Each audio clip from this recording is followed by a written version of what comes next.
आयोग का गठन 1 अप्रैल 1951 ईस्वी में आरंभ किया गया। प्रथम योजना आयोग के अध्यक्ष थे प्रधानमंत्री जवाहरलाल नेहरू एवं उपाध्यक्ष गुलजारी लाल नंदा थे। 15 अगस्त 2014 ईस्वी को योजना आयोग को समाप्त कर दिया गया और इसके स्थान पर नीति आयोग आरंभ किया गया था। प्रथम पंचवर्षीय योजना, जो पहली पंचवर्षीय योजना थी साथियों, ये 1951 में स्टार्ट हुई थी और 1956 ईस्वी तक चली थी। प्रथम पंचवर्षीय योजना जो थी ये हैरोल्ड डोमर मॉडल पर आधारित थी और प्रथम पंचवर्षीय योजना का मुख्य उद्देश्य था अर्थव्यवस्था के संतुलित विकास की प्रक्रिया आरंभ करना। तो ये आपको याद रखना, जो प्रथम पंचवर्षीय योजना थी इसका मुख्य उद्देश्य था अर्थव्यवस्था के संतुलित विकास की प्रक्रिया आरंभ करना। इसके साथ साथ इसमें आप लोगों को और क्या क्या देखने को मिलेगा, तो इस योजना यानी प्रथम पंचवर्षीय योजना में कृषि को उच्च प्राथमिकता दी गई थी। इस योजना के दौरान राष्ट्रीय आय में 18% की वृद्धि हुई थी और प्रति व्यक्ति आय में 11% की वृद्धि हुई थी। प्रथम पंचवर्षीय योजना के दौरान कई बड़ी बड़ी सिंचाई परियोजनाएं शुरू की गई थी, जैसे भाखड़ा नांगल परियोजना, व्यास परियोजना, दामोदर नदी घाटी परियोजना आदि। ये सभी जो परियोजनाएं हैं प्रथम पंचवर्षीय योजना में ही आरंभ की गई थी। इस योजना काल में सार्वजनिक उद्योग के विकास की उपेक्षा की गई थी। सामुदायिक विकास कार्यक्रम का जो प्रारंभ किया गया था वो 1952 ईस्वी में किया गया था। अब बात करते हैं दूसरी पंचवर्षीय योजना की। तो साथियों, जो दूसरी पंचवर्षीय योजना थी वो 1956 में स्टार्ट हुई थी और 1961 ईस्वी तक चली थी, 5 साल तक। द्वितीय पंचवर्षीय योजना जो थी ये पीसी महालनोबिस मॉडल पर आधारित थी। याद रखिएगा, जो द्वितीय पंचवर्षीय योजना थी ये पीसी महालनोबिस मॉडल पर आधारित थी। इसका मुख्य उद्देश्य था समाजवादी समाज की स्थापना करना। इस योजना में देश के जीवन स्तर को ऊंचा उठाने के लिए 5 वर्षों में राष्ट्रीय आय में 25% की वृद्धि करने का लक्ष्य निर्धारित किया गया था। यानी द्वितीय पंचवर्षीय योजना में ये निर्धारित किया गया था कि जो राष्ट्रीय आय है उसको हम सब 25% की वृद्धि करेंगे। उसी के साथ साथ इसमें भारी उद्योग व खनिजों को उच्च प्राथमिकता दी गई थी। जो दूसरी पंचवर्षीय योजना थी इसमें भारी उद्योग को प्राथमिकता दी गई थी और खनिज को। इस मद में सार्वजनिक क्षेत्र व्यय की लगभग 24% राशि खर्च की गई थी। द्वितीय प्राथमिकता यातायात व संचार को दी गई, जिस पर कुल 28% राशि खर्च की गई थी। इसमें अनेक महत्वपूर्ण बृहत उद्योग जैसे दुर्गापुर, भिलाई, राउरकेला के इस्पात कारखाने इसी योजना के दौरान स्थापित किए गए थे। आर्थिक और सामाजिक योजना को भारत के संविधान की समवर्ती सूची यानी कि 7वीं अनुसूची में रखा गया है। भारत का संविधान यह विहित करता है कि पंचायतों को आर्थिक विकास एवं सामाजिक न्याय की योजना बनाने का कार्यभार दिया जाना चाहिए। तृतीय पंचवर्षीय योजना, जो तीसरी पंचवर्षीय योजना थी ये 1961 में स्टार्ट हुई थी और 1966 ईस्वी तक चली थी। यह योजना जॉन सैंडी और सुखमय चक्रवर्ती के मॉडल पर आधारित थी। तीसरी पंचवर्षीय योजना को गडगिल योजना के रूप में भी जाना जाता है। इस योजना का उद्देश्य था अर्थव्यवस्था को आत्मनिर्भर बनाना तथा स्वतः स्फूर्त अवस्था में पहुंचाना था। इस योजना में कृषि व उद्योग दोनों की प्राथमिकता दी गई। इस योजना के अंतर्गत 1964 ईस्वी में पूर्व सोवियत संघ के सहयोग से बोकारो, झारखंड में बोकारो आयरन प्लांट लगाया गया और स्टील इंडस्ट्री की स्थापना की गई। इस योजना की असफलता का मुख्य कारण भारत चीन युद्ध रहा और भारत पाकिस्तान युद्ध रहा तथा अभूतपूर्व सूखा रहा। यानी कि जो तीसरी पंचवर्षीय योजना थी, इसमें 2 प्लांट लगाए गए थे, बोकारो आयरन प्लांट, दूसरा स्टील इंडस्ट्री को, लेकिन ये योजना जो थी असफल हो गई। इसके असफल होने का कारण था कि भारत और चीन के साथ में युद्ध, भारत और पाकिस्तान के साथ में युद्ध, उसके साथ साथ अभूतपूर्व सूखा, जिसके कारण तीसरी पंचवर्षीय योजना असफल हो गई। इस योजना के दौरान सरकार द्वारा बनाई गई कृषि नीति ने हरित क्रांति को जन्म दिया। यानी जो हरित क्रांति है, ये तीसरी पंचवर्षीय योजना के दौरान ही उत्पन्न हुई है। भारत में हरित क्रांति के जनक वैज्ञानिक MS स्वामीनाथन को कहा जाता है। अगर हम विश्व हरित क्रांति को देखें तो इसके जनक नॉर्मन E. बोरलॉग हैं। इस योजना के दौरान राष्ट्रीय डेयरी विकास बोर्ड यानी NDDB की स्थापना 1965 में आणंद नामक स्थान पर हुई। इसके साथ साथ केंद्रीय भेड़ और ऊन अनुसंधान संस्था की स्थापना 1962 में हुई, जो कि अविकार नगर में की गई थी। इसी के साथ साथ इस पंचवर्षीय योजना में ग्रामीण जनशक्ति कार्यक्रम 1960 में शुरू किया गया और गहन मवेशी विकास योजना 1964 में शुरू की गई थी। अब बात कर लेते हैं योजना अवकाश की। तो योजना अवकाश जो था वो 1966 से लेकर के 1969 ईस्वी तक रहा। इस अवधि में 3 वार्षिक योजनाएं तैयार की गई। इस अवकाश अवधि में कृषि तथा समृद्ध क्षेत्र और उद्योग क्षेत्रों को समान प्राथमिकता दी गई। योजना अवकाश का प्रमुख कारण भारत पाकिस्तान युद्ध तथा सूखा के कारण संसाधनों की कमी, मूल्य स्तर में वृद्धि रही। इस दौरान 3.8% की वार्षिक वृद्धि दर प्राप्त हो सकी। भारत में योजना अवधि में 3 बार योजना अवकाश लाया गया। चतुर्थ पंचवर्षीय योजना यानी चौथी पंचवर्षीय योजना जो थी वो 1969 से लेकर के 1974 तक रही। यह पंचवर्षीय योजना DR गडगिल मॉडल पर आधारित थी। इस योजना का मुख्य उद्देश्य था स्थायित्व के साथ विकास तथा आर्थिक आत्मनिर्भरता की प्राप्ति। इस योजना में समाजवादी समाज की स्थापना को भी विशेष रूप से लक्षित किया गया, यानी पहली बार सामाजिक न्याय को महत्व दिया गया था।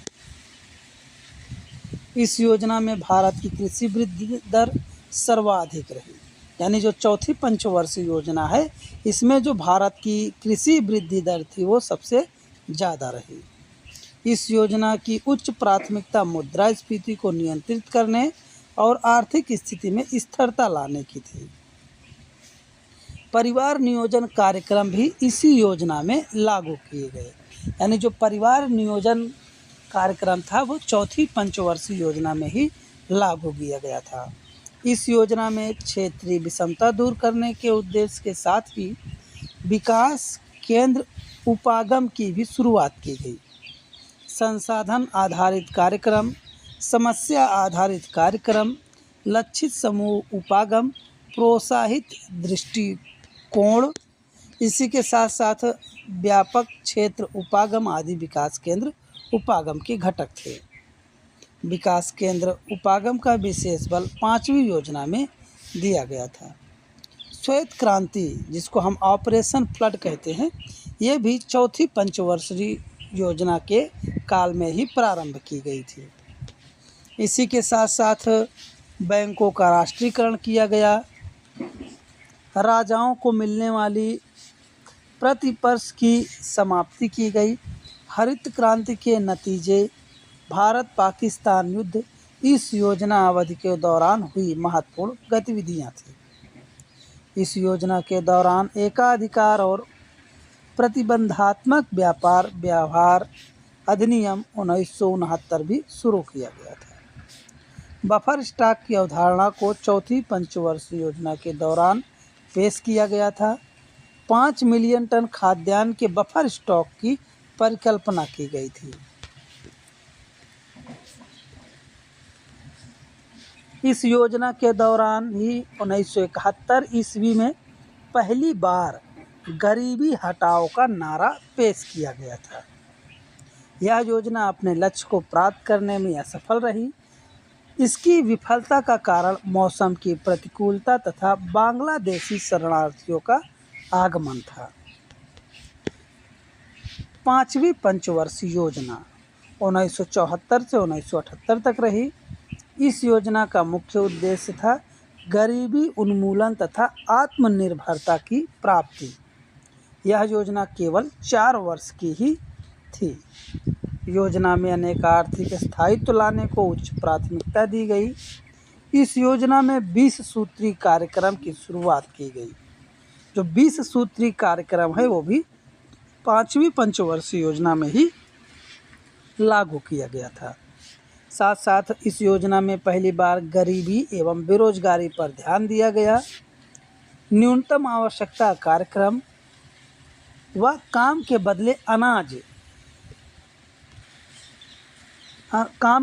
अनाज कार्यक्रम का संबंध इस योजना से है। योजना में सर्वोच्च प्राथमिकता कृषि को दी गई, तत्पश्चात उद्योग व खनिजों को। जनता पार्टी शासन द्वारा इस योजना को सन 1978 में ही समाप्त करने का निर्णय लिया गया। आगे आता है हमारा अनवरत योजना 1978 से 1980 तक रही। 78 से 83 अवधि के लिए अनवरत योजना मोरारजी देसाई के नेतृत्व वाली जनता पार्टी सरकार के द्वारा बनाई गई, लेकिन इंदिरा गांधी के नेतृत्व वाली नई सरकार द्वारा यह 1980 में ही समाप्त कर दी गई। इस योजना के दौरान उच्च मूल्य की मुद्राओं की वैधता समाप्ति, शराबबंदी, जन वितरण प्रणाली का विस्तार तथा सामाजिक बीमा योजना की भी शुरुआत की गई थी।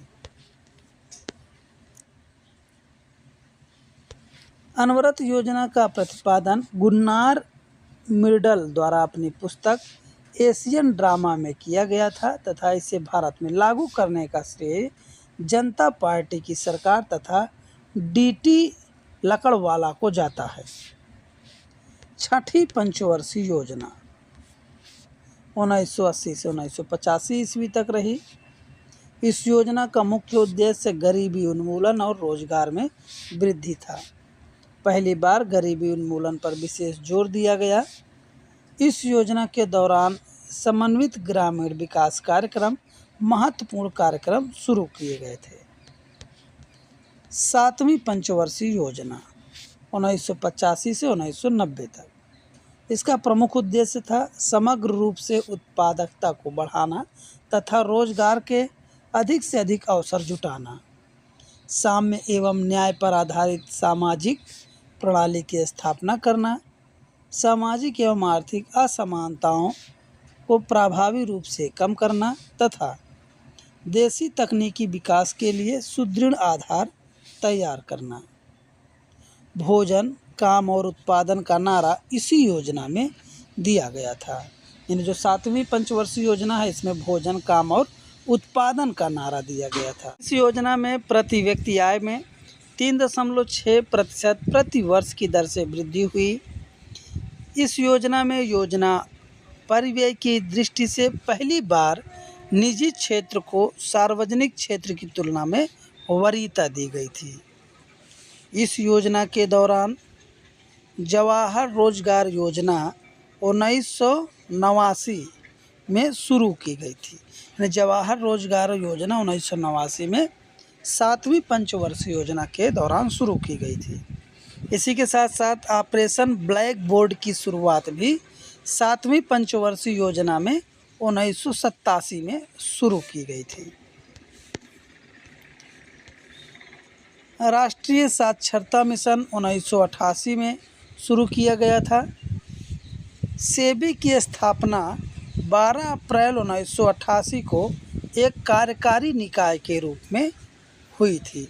यानी जो सेबी है उसकी स्थापना भी 7वीं पंचवर्षीय योजना के अंतर्गत की गई थी, जो कि 12 अप्रैल 1988 को हुआ था। तो ये आपको याद रखना है, बहुत इंपॉर्टेंट पॉइंट है ये सभी। अगला है योजना अवकाश। योजना अवकाश जो था वो 1990 से 92 तक था। 1 अप्रैल 1990 से 31 मार्च 1992 तक राजनीतिक अस्थिरता एवं आर्थिक संकट के कारण एक वर्षीय योजना बनाई गई थी। 8वीं पंचवर्षीय योजना 1992 से लेकर के 1997 ईस्वी तक रही। इस योजना में सर्वोच्च प्राथमिकता मानव संसाधन व विकास अर्थात रोजगार, शिक्षा व जन स्वास्थ्य को दिया गया था। जो 8वीं पंचवर्षीय योजना थी इसमें मानव संसाधन विकास जैसे कि रोजगार हो गया, शिक्षा हो गई, जन स्वास्थ्य हो गया, इन तीनों चीज़ों को प्राथमिकता दी गई थी। और जितने भी विकास कार्यक्रम थे या फिर प्रयास थे वो सब इसी पंचवर्षीय योजना के अंतर्गत ही किए गए थे। इसके अतिरिक्त आधारभूत ढांचों का सशक्तिकरण किया गया तथा शताब्दी के अंत तक लगभग पूर्ण रोजगार की प्राप्ति को भी प्रमुख लक्ष्य बनाया गया था। औद्योगिकरण के ढांचों में परिवर्तन के अंतर्गत भारी उद्योग का महत्व भी कम करने का प्रयास इस पंचवर्षीय योजना में किया गया था। इसी काल में प्रधानमंत्री रोजगार योजना 1993 ईस्वी को शुरू की गई। 8वीं पंचवर्षीय योजना में ही राष्ट्रीय महिला कोष की स्थापना मार्च 1993 ईस्वी में भारत सरकार के मानव संसाधन मंत्रालय के तहत महिला तथा बाल विकास विभाग द्वारा एक स्वतंत्र पंजीकृत सोसाइटी के रूप में की गई थी। इसका मुख्य उद्देश्य था गरीब महिलाओं को आमदनी सृजित करने के कार्यों के लिए संपत्ति निर्माण के लिए लघु ऋण प्रदान करना या प्रावधान को बढ़ावा देना। इसके तहत आरंभिक कोष की आरंभिक सीमा 31 करोड़ रखी गई थी। जो राष्ट्रीय महिला कोष था इसका मुख्य उद्देश्य था कि महिलाओं को किस प्रकार से ऊपर उठाया जाए और किस प्रकार से उन्हें स्वावलंबी बनाया जाए, इसके ऊपर भी बल 8वीं पंचवर्षीय योजना के अंतर्गत दिया गया था। इस योजना में आरंभिक शिक्षा को सर्वव्यापक बनाने के लिए 15 से लेकर के 35 वर्ष के लोगों को निरक्षरता को पूर्णतः समाप्त करने का प्रयास किया गया। इस योजना का प्रमुख लक्ष्य मैला ढोने की प्रथा को पूर्णतः समाप्त करने का उद्देश्य किया गया था। यानी जो 8वीं पंचवर्षीय योजना है इसमें जो 15 से लेकर के 35 वर्ष तक लोग अशिक्षित थे, निरक्षर थे, उनको शिक्षित करना। इसके साथ साथ महिला और जो गरीब लोग थे वो जो मैला को ढोते थे उस मैला के ढोने की प्रथा को भी समाप्त करने का कार्य किया गया था। अब आता है हमारा 9वीं पंचवर्षीय योजना। जो 9वीं पंचवर्षीय योजना है ये 1997 से 2002 ईस्वी तक चली थी। 9वीं पंचवर्षीय योजना में सर्वोच्च प्राथमिकता न्यायपूर्ण वितरण एवं समानता के साथ विकास को दिया गया था। इस योजना की असफलता के पीछे अंतर्राष्ट्रीय मंदी जिम्मेदार माना गया। क्षेत्रीय संतुलन जैसे मुद्दों को भी इस योजना में विशेष स्थान दिया गया था। 9वीं योजना में आत्मनिर्भरता प्राप्त करने के लिए प्राथमिकता क्रम में निम्नलिखित क्षेत्रों का चयन किया गया था, जैसे भुगतान संतुलन सुनिश्चित करना, विदेशी ऋण भार को न केवल बढ़ने से रोकना बल्कि उसमें कमी भी लाना, खाद्यान्नों में आत्मनिर्भरता प्राप्त करना, औद्योगिकीय आत्मनिर्भरता प्राप्त करना, जड़ी बूटियों और औषधि मूल के पेड़ पौधों सहित प्राकृतिक संसाधनों का समुचित उपयोग व संरक्षण करना। यह 9वीं पंचवर्षीय योजना के अंतर्गत किए गए प्रमुख कार्यक्रम थे। अब बात करते हैं हम 10वीं पंचवर्षीय योजना, जो कि 2002 से 2007 तक थी। 10वीं पंचवर्षीय योजना का उद्देश्य था देश में गरीबी और बेरोजगारी समाप्त करना। अगले 10 वर्ष में प्रति व्यक्ति आय को दोगुनी करना प्रस्तावित किया गया था। इसके साथ आता हमारा 11वीं पंचवर्षीय योजना, जो कि 2007 से लेकर के 2012 तक थी। 11वीं पंचवर्षीय योजना 1 अप्रैल 2007 से प्रारंभ हो गई थी। इस पंचवर्षीय योजना का मुख्य लक्ष्य तीव्रतम एवं समावेशी विकास था। 11वीं पंचवर्षीय योजना सकल घरेलू उत्पाद की औसत वृद्धि दर 8.3 रही। इस प्रकार सर्वाधिक वृद्धि दर 11वीं पंचवर्षीय योजना में रही। ऊंची वृद्धि दर की दृष्टि से इसके बाद 10वीं योजना रही। 11वीं पंचवर्षीय योजना में कृषि, उद्योग और सेवा क्षेत्र के विकास दर कृषि में 3.3%, उद्योगों में 6.6 और सेवा क्षेत्र में 9.8% की वृद्धि दर दर्ज की गई। 11वीं पंचवर्षीय योजना में शिक्षा के लिए विषय वस्तु थीम थी अनिवार्य प्रारंभिक शिक्षा। 12वीं पंचवर्षीय योजना 12 से लेकर के 17 तक थी। इसका मुख्य उद्देश्य था तीव्र अधिक समावेशी और धारणीय विकास था। 12वीं पंचवर्षीय योजना में सर्वाधिक धनराशि सामाजिक सेवाओं के मद में निहित की गई थी। इसके बाद से ये जो पंचवर्षीय योजनाएं थी ये समाप्त कर दी गई। इसके स्थान पर नीति आयोग का गठन किया गया था। 1 जनवरी 2015 को भारत सरकार द्वारा योजना आयोग के स्थान पर राष्ट्रीय भारत परिवर्तन संस्था अर्थात नीति आयोग, जिसको हम सब national institution for transforming India NITI Aayog का गठन किया गया। नीति आयोग सरकार के थिंक टैंक के रूप में सेवाएं प्रदान करने के साथ साथ उसे निर्देशात्मक एवं नीतिगत गतिशीलता प्रदान करेगा। यह केंद्र एवं राज्य सरकारों दोनों पर लागू